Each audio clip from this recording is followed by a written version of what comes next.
Hey guys, it's Jason from Andzen here. Before we get to this month's episode, just wanted to pop into your ear canals and remind you to please go to andzen.co/podcast. Make sure you register for your episodes along with the free add to cart flow that we've been offering. Andzen is now also offering a free audit of your CRM platform. It doesn't have to be Klaviyo, it can be whatever tool you're using.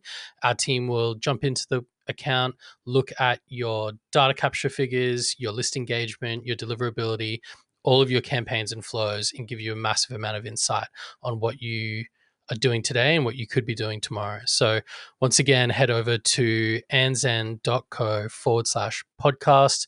Make sure you register, pick your abandoned cart flow or your audit, and we'll see you in the episode shortly. Thanks, everyone. Hello, and welcome to the latest episode of the Andzen Approach. Today, I'm joined by two of our favorite people at Convert Digital. We've got Justin, who is a business analyst at Convert, and Hayleigh, who is a senior account manager at Convert. Welcome along, guys. Hi. Thank you very much. much. And of course, I'm joined by Brendan, our founder here at Andzen. Of course. Good to see you all. We're in Brisbane again. We share an office together. We do. Yeah, we exciting. sit back to back. It's great. Fantastic to have you here. As usual, we are having a little beer. It's Friday afternoon. We're drinking a Balter Cerveza. What do you think? Tasty. Actually, so good. I haven't had one before. Could have a few more. I think we will. Yeah, absolutely.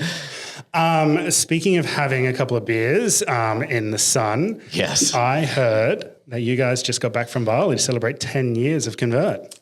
Yeah. How was it? It was really good.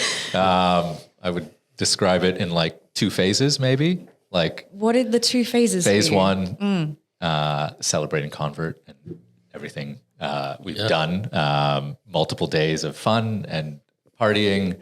And then there's like the phase two, which is like post Bali illness, where it wiped out, I would say, almost half our company. I was thinking a little higher. Yeah. Maybe a little higher than that. But the first phase one was incredible. It was great. Yes. I think there was like 130 of us that converged Amazing. on Bali.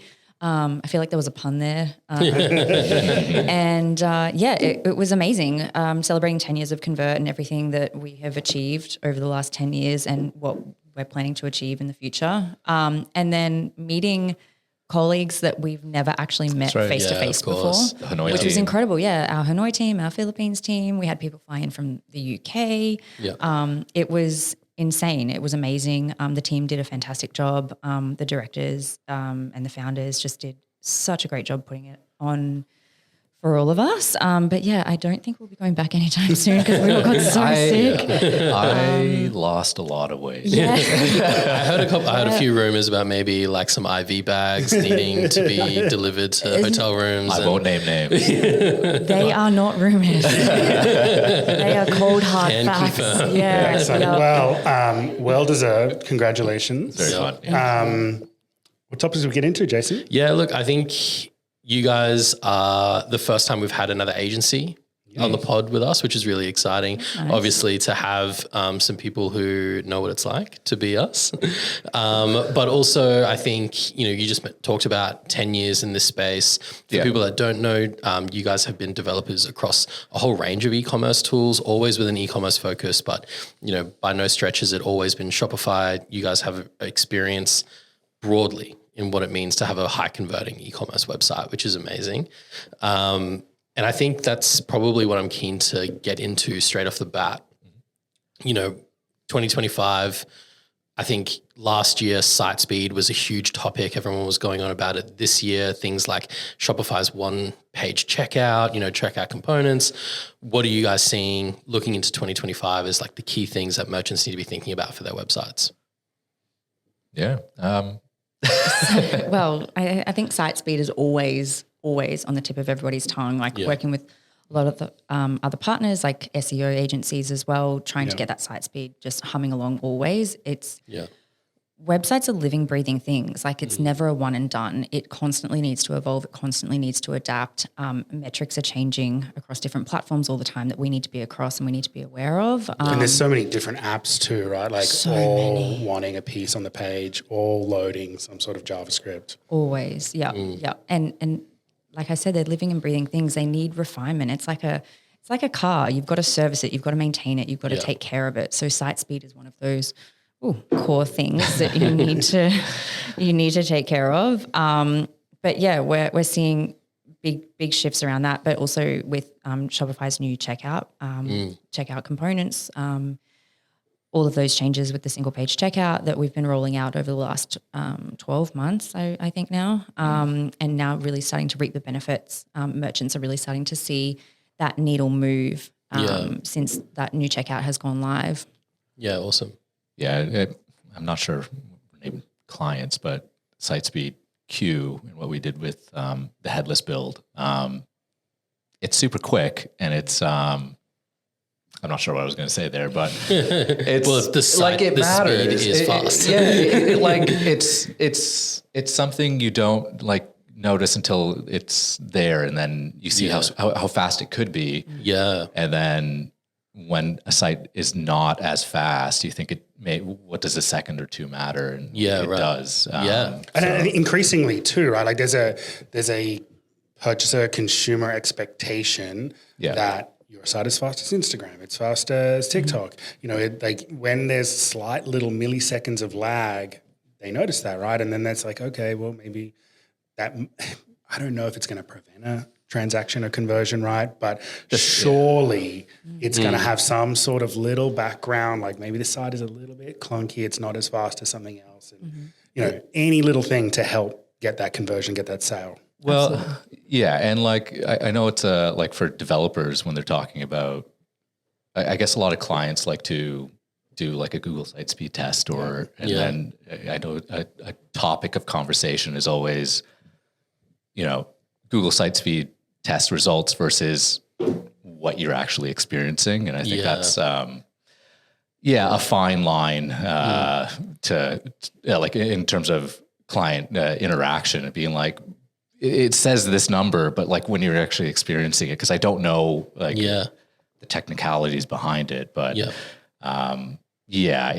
there's the difference between what you're actually experiencing versus what Google site speed says. Although I know for Q it says both, but like I mean that's ideally it is both, right? It's working really well. That's exactly it. But I mean, we talked about this just the other day with someone about speed is an interesting concept, but we were talking to a merchant even about emails, right? And they were saying that they really love using GIFs in their emails and they'd been using them a lot. And when I say a lot, I mean like maybe like 5 or 6 GIFs in every campaign that they send. That's a lot. And I was like, you have to think about like someone opening this email on their phone while they're on a train or bus. Like it's just gone. Right. And like you don't have any control. Like email platforms, just like websites, you're not saying like, hey, load this image first and then this image second, right? You might get the last image that you want loading being the first one that loads, and then they go into a tunnel or something. And like you said, it's just 1 second, right? Like what does 1 second matter? But you have like kind of a weird experience on our phones. Like ask TikTok how much 1 second matters for someone to like swipe through to the next reel, right? Like it matters a lot. So that speed is actually pretty crucial. We've even got some merchants that we're working with at the moment that are using new platforms to gauge like issues and problems across their site. So they're using third-party applications to track this stuff. And you're exactly right. You know, you could be on the train waiting for a page to load and then all of a sudden you just start rage clicking because you can't get something to load, and then that's altering and skewing metrics across your entire site, and you think there's actually a problem, but it could just be a slight tweak that you need to make to enhance that. We are actually working with some merchants at the moment that are seeing some really interesting stats come out and trying to find new innovative ways to solve those issues. Awesome. We touched a little bit on it just before, but the checkout. It's something that we have seen some really great results working with merchants on their kind of abandoned checkout flows. Sending them back into these one-page checkouts has been really effective. A recent episode we did with a platform called Data Ships, which is dynamically making changes in the checkout to help increase the amount of people that opt in at checkout, which is really cool. But all these like features that are now available in what used to be a pretty sacred kind of Shopify feature, which was the checkout, right? Yeah. I'd love to hear some things from you guys around that checkout feature and components, what can be achieved now. It's actually crazy what you can do now in checkout. I used to be such a purist on the Shopify checkout because it built so much trust and security for me, like knowing that anytime I saw that Shopify checkout, I was like, oh, okay, it's legit. I can I can safely buy from here. Now I'm like, oh, it's different, but I love seeing what different merchants are doing all the time. Checkout components has been huge for merchants. We've seen so much uplift, particularly around upsell. The power that has now given merchants to open that checkout up to that level, they can just do so much more with it, which is really great to see. And we're seeing so many positive results across all different industries that are utilizing these new sorts of apps. Convert's really in a great position. We actually partner with Anvil Apps, and they're an Australian-based app developer who has so much insight into what our clients and what merchants are actually looking for. Great. And they can actually develop components that suit their individual needs. So they're custom for the merchant. Yeah, exactly. Yeah, awesome. But because they're still a new company, they're still developing their roadmap. A lot of those features that one merchant might have a fantastic idea and they may work in high-end fashion, but that may also be applicable for a pet company. Right? And so it's almost like this big brainstorming idea at the moment where people are just going, I've got this idea and I really want to do this. And then the devs are like, oh, Anvil Apps can actually do that. Nice. Like, let's go. Yeah, so we're collaborating with them really closely, and they're developing some incredible new stuff that's really just pushing the needle. I think there was one merchant and like they had like $20,000 worth of upsells and they were like, oh, we don't think it's doing so well. But then they looked at the stats and they were like, wait, where'd all that money come from? Like we didn't even know that it was ticking away in the background. So it's and especially where trade has been struggling of late, merchants are really trying to generate funds however they can and trying to increase that average order value. They're really just trying to build that like return customer as well and add a genuine upsell that's genuinely helpful, not just throwing something in for the sake of it. That's where someone like Anvil Apps can really help. It's pretty seamless for the merchants to control it and use it moving forward, which is great because it hasn't always been that easy. You'd always need a developer. Yeah. Whereas Really now you don't. Customer friendly in terms of ease of use to update it. Oh, I can use it. If I can use it, anyone can. That's saying something. Once again, I didn't want to say that. You didn't have to. I saw your face. No, I was going to say the same thing. Like the biggest thing from my point of view is the upsells and for the new checkout extensibility. But that's all I have to say. And That's checkout extensibility. That's the official title for it, is right? Yeah. It is. Yeah. I always just call it components. I feel like I see that mentioned around, but extensibility is what it's called. Extensibility, Checkout components is the name of an app. It is an app. Like one of the official But- Shopify sponsored apps. Yeah, it is. Yeah. I think Shopify just acquired them. Maybe. Right, there you go. Yeah. Inside info that I don't know. It is checkout extensibility is the new checkout, and it is still I believe it's still the highest converting checkout. Yeah. I know you mentioned it, but I definitely like I get to a Shopify checkout and I still know that even though it's extensibility, I know that's Shopify. We know, yeah. But even working with someone like Anvil as well, they're partnering with so many other partners as well. So like with driving that upsell, you can do it completely manually if you like, if you're not at that scale where you can use someone like a Search Spring or a Nosto or an Algolia. But there's now integrations, and I think that's what is really putting Anvil a step ahead of the rest is because not everyone has caught up to that. So having that relationship with our partners and with our merchants and then being able to go directly to the source to get those custom features built is really just supporting merchants, which is good for everybody. Yeah. It's like, there's always that interesting time, right, where like something becomes available and there's kind of like a gold rush of people being like, oh my God, like we can do something with this now. Yeah. But you'll always find that and then they do it to death.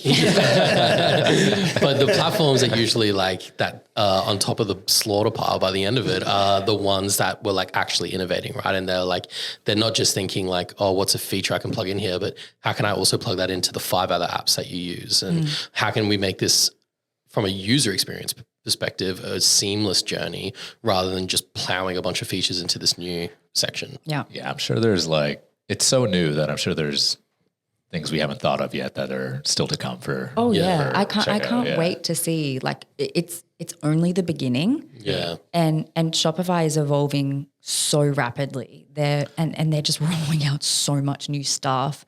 I can't wait to see what it's going to look like in 12 months because I'm sure it will be completely different to where we're at today. And for us, we're not a dev agency. We don't build Shopify stores, but as a Klaviyo Elite partner, we mentioned it before. The checkout, being able to bring a customer back from an email into the checkout with X promo, with X products that were left in there. It's a big part of what we do now. Yeah, too. it is. Yeah. And like we talk about, being intelligently in your abandoned cart email, we can have a little bit of code in there that says if they're not at free shipping, like, hey, you're $30 away from free shipping. Like, here's a bunch of things that you could add to your cart to get free shipping. Go back and check out. But being able to have the continuity of that experience straight into the checkout, right? And rather than sending them to a product page to add something to their cart and then they have to click all the way through to checkout, wouldn't it be great if we could just send them into checkout and that product is still there for them to quick add to their cart and then one more click before they're paid and away? Such a good experience. Yeah. So good. Yeah, I've had clients who just adding drop-off recall in like different stages. And even as a consumer, I fall for that all the time. Oh, I like wait for it now as a consumer. Like I know enough just to be like dangerous and go, I want a discount. Yeah. I'm not paying full price for anything. Yeah. But we know people like you. So we build conditions. Yeah, exactly. Yeah, You're on to me. It's our job to be ahead, right? Yeah.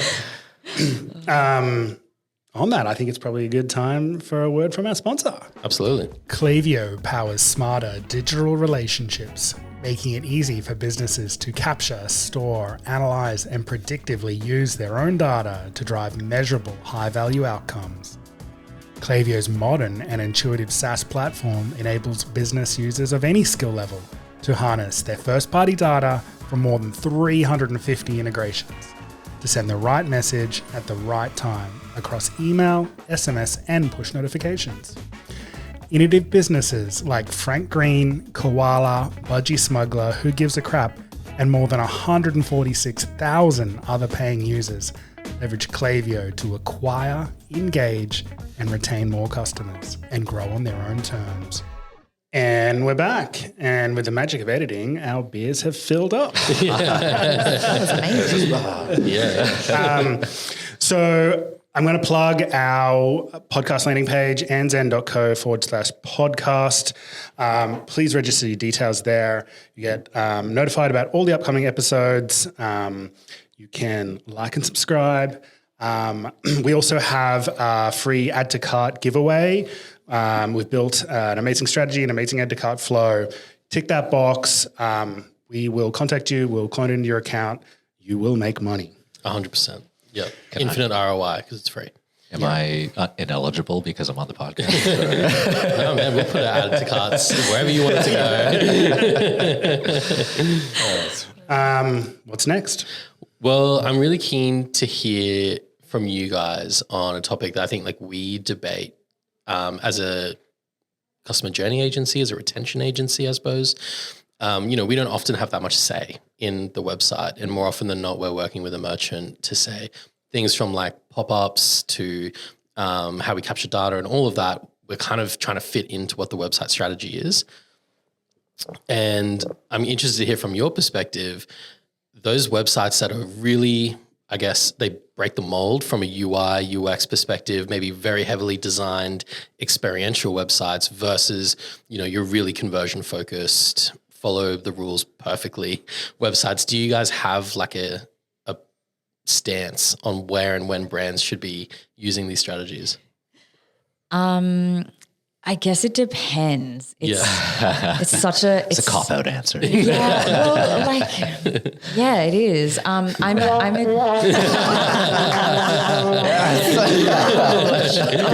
hurt. I'm never going to recover from this.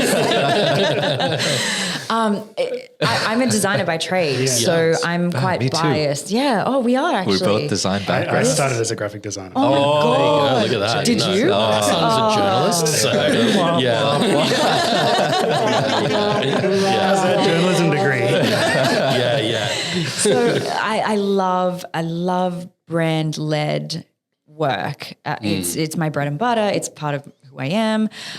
It serves a purpose sometimes. Yep.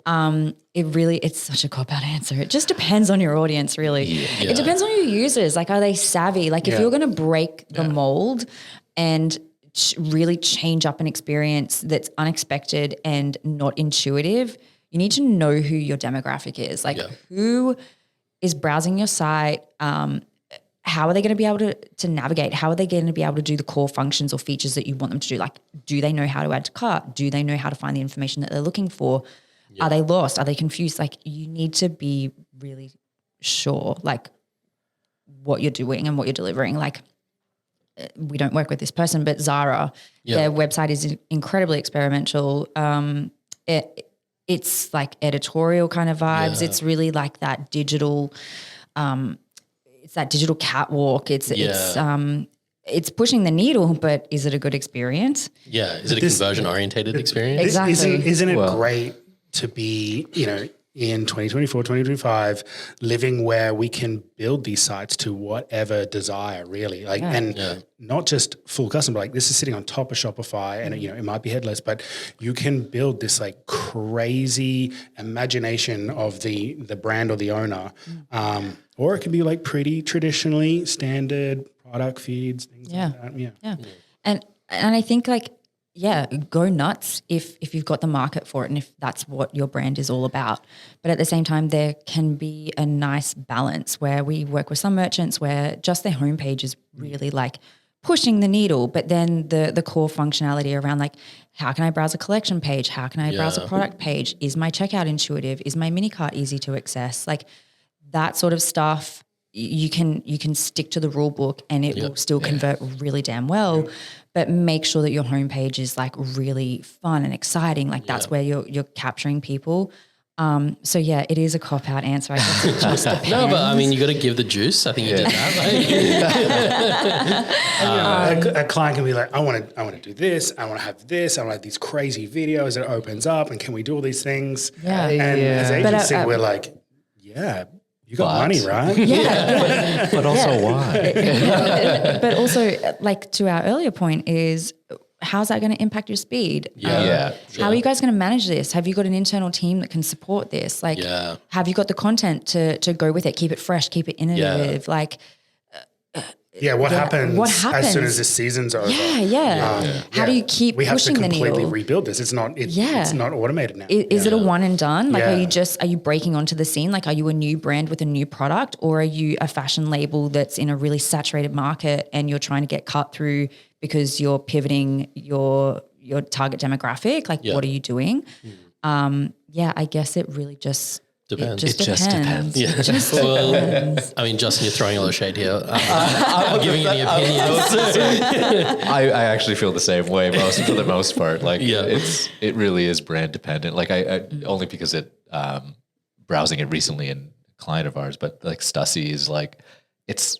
Did you only just learn how to say that? Stussy.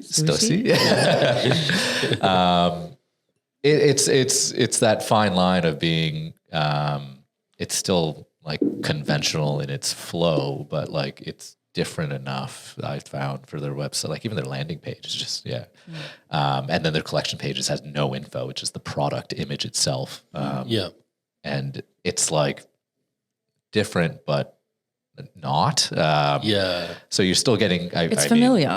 Exactly. Yeah. But it's still very them as a brand. And do you see trends in like certain industries being particular to certain design? Yeah, I mean, like what Misha, like what we did for Misha and Elka, I think are like clean. Like I love the Misha website, and Misha went a bit bold with their like, it's stunning logo right across and it follows the whole website. But I mean, maybe it's the design background, but those really clean boxy designs. I'm such a sucker for. Just We like were- beautiful use of negative space. Yeah. Like, yeah. Oh, I think it's so maximalist as well, though. Like it's just such big imagery, and I love like Age, for example. I'm such a fangirl. They've recently redone their home. Please sponsor me. They've changed kind of their editorial, like look how their products are being shot, and that's now replicated through the site as well. And it's just starting to look. It looks incredible, like what they're doing for the brand and what they're doing for their customers. It's exciting for me to work on that side as well. Yeah. You know, we work with so many other brands. Like, you know, you look at Camilla and Mark, and that's always been Australia's golden child of like every client that comes to convert. They're like, oh, we heard you did Camilla and Mark, and it's great. We love it. Can we have that? And it's like, well, no, you can't have that. But we can do something different that will suit you. Yeah. So there's definitely trends. People look to other brands.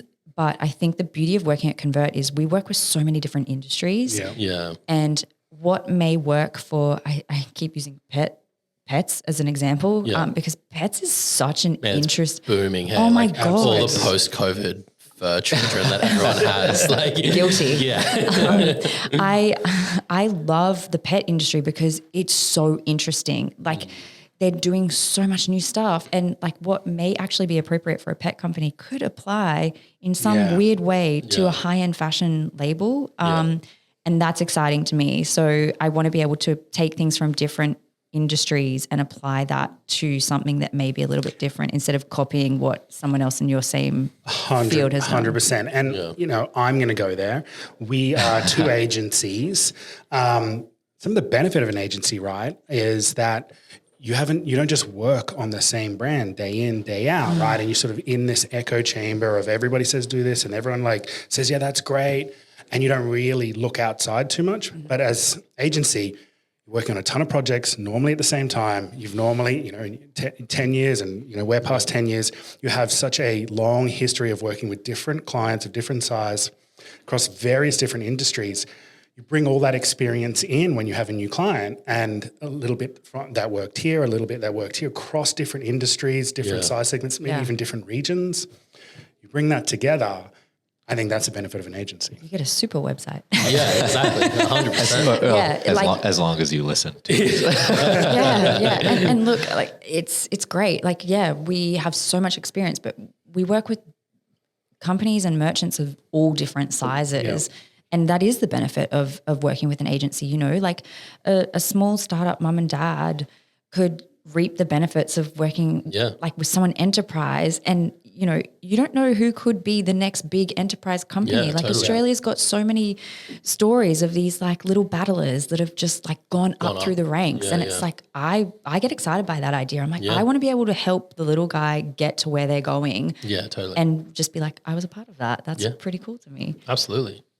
I think I'm keen for the last thing that we chat about. There's one topic in particular that I think impacts us a lot. So I'm keen to kind of get into, and we can all debate maybe our own kind of opinions on this. We were just absolutely shitting on Spin to Win sliders a second ago. Justin said he's a big fan. Justin loves shopping on Temu. But we have probably a pretty even split, I would say, in our merchants. Some that are all about when a major sale or something is coming, they like to shut the website down maybe 1 or 2 days beforehand, create like a real sense of suspense and mystery, drive everyone towards joining the mailing list so that, you know, you're first to kind of hear when the sale unlocks. And then we have other merchants, complete opposite strategy. They want to get the sale up on the website early, maybe preview what's coming, preview the new collection products that are going to launch, but they're kind of, you can't buy them yet, but you can see them. So people could maybe like put together a little wish list of the things that they're going to want to buy. I think both strategies are interesting and have merits, but like, how do you guys feel on the website side? Can you do a Hayleigh cop out of it depends on No, I have some feelings. Show me the data. I want to know. Like there's a brand that I'm thinking of in particular, and every year they do this huge blackout sale where they lock the website for 12, maybe 24 hours. And I want to know if it works. I don't have any clients of mine that are doing it for that period of time. Yeah. I feel like that's such a ballsy move to be like, oh, I'm going to shut my site down and not a single transaction can run through for 12, 24 hours. Yeah. You've got to back yourself and know that you're going to make that money back as soon as that sale launches. So like that's a ballsy move in my opinion. And there are brands that have just rabid community fans. Oh yeah, Like that absolutely. It depends on your audience. It depends on your audience. But then like I've got another client who they only do it for about 2 or 3 hours before their big sale. Yeah, and it works so well for them because you're not alienating a particular customer that's like, I just want to pick up this one little thing. Like I've run out and I need it for the weekend and I'm happy to pay an extra $20 for express postage because I just need it. I don't want to wait until tomorrow when you unlock the website. Like that's annoying for me. I just want to get in and get out. And that converts so well for them. And they just do it time and time and time again. So, and their customers now expect it and they get excited for it. It's great for lead generation because you can just go, hey, the site's actually closed for the next few hours, add your wish list. So there's ways that you can capture sales and we've spoken about like early access for loyalty tiers too, right? Yeah, so that's probably like, I guess from our perspective, we're kind of open to the shut down the website thing. Like, I mean, selfishly, obviously we want the data. So we want people signing up. We especially want those customers who maybe are big fans of the brand, but they aren't subscribed for marketing. Like what a great way to be like, sorry, buddy, you gotta be on that mailing list. It's such a good pull. Yeah, exactly. But often what we do is working with merchants who have loyalty programs is we recommend kind of announcing the sale and maybe even previewing it, but also announcing that different VIP tiers are going to get different levels of early access to that sale. And then you're able to build a bit of sale momentum leading up to the sale, right? Because people are thinking, actually, you know what? There's that product that I want and it might not even make it to sale, might sell out. But if I buy it now and I get up into that next tier, then I'll get early access and I'll be able to buy all this other stuff when the sale starts. So we found that to be a really effective strategy. There's also sort of industry dependent too, right? It doesn't necessarily have to be a sale. It can be a new like season launch. Right. You can lock your site in anticipation for that brand new season. And there's only so much stock. So you're building a wait list. People really want to get in there. Yeah. I was telling Hayleigh earlier, sucker for an exclusivity. I love how bougie you actually are. It's amazing. It works. It is like you were saying, whether it's like, you get it for a tier or just, I was using a Canadian brand earlier as a reference, but Frank and Oak and I think it's Montreal based. It was like invite only. And like, that's how they started their brand, and then they opened up from there. But like that, like everybody wanted in. A piece. It works. Like if you do it right, you've got to have a brand and a product to support it. Yes. Right? If you're flipping like discount on webs, maybe don't turn yourself off. But I ice love cream scoops. I love the idea around building loyalty and repeat business and almost like you're tempting people and you're giving them a little hint to go on the site to be like, oh, this is what you could get, but you can't. Yeah, exactly. But this is how you get there. And so you're kind of coaxing them in that way. And I look at Mecca always. I think everyone looks to Mecca as an example. Their loyalty program is insane. Yeah, I think Beauty Loop is like, it is a Mecca of loyalty programs, right? And they're like fanatical. And I am one. I've drunk the Kool-Aid. I'm in the cult. And like if I check the points and I'm like, oh, am I going to drop a tier or not? I'm like, I better not. I've got to go buy something, even if I don't need it.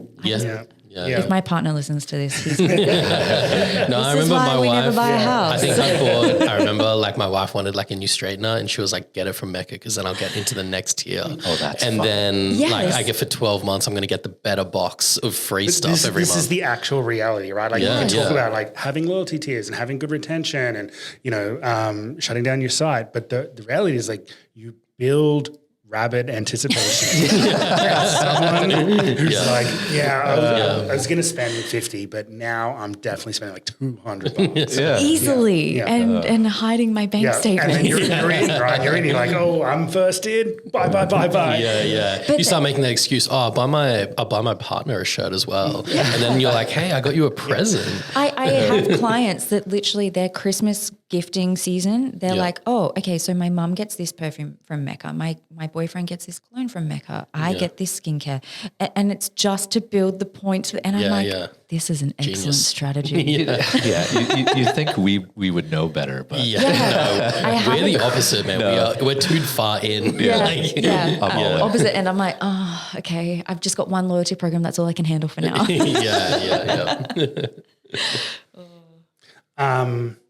Seems like a good spot to end it on, team. Yeah. Thank you, guys. Thank you so much for coming in. Thank you. Fun. Enjoying a drink, having a good chat. Yeah. It's been good. Yeah, thanks again. As Brendan said, please make sure you hop onto the landing page, andzen.co/podcast, register your interest. Let us know that you are keen to hear about more episodes. Let us tell our sponsors that people are keen to hear about more episodes. Even if you are a subscriber, you too, please. I'm all in. Yeah. Tell your mom, get your dog on there, all those things. Just build some exclusivity. We'll drop you into a flow. Thank you so much, guys. All right. Thanks, good guys. afternoon. Howdy, it's Brendan here, just jumping in again before you head off. Another reminder, jump on over to andzen.co/podcast. Put your details in. We'll send you all the information about the episodes, where you can subscribe, you can watch, all of the good stuff. Another reminder, free add to cart, Klaviyo Flow, fantastic, built by Andzen. And also that audit that Jason mentioned at the beginning, fantastic. Get yourself around it. Jump on andzen.co/podcast. See you on the next one.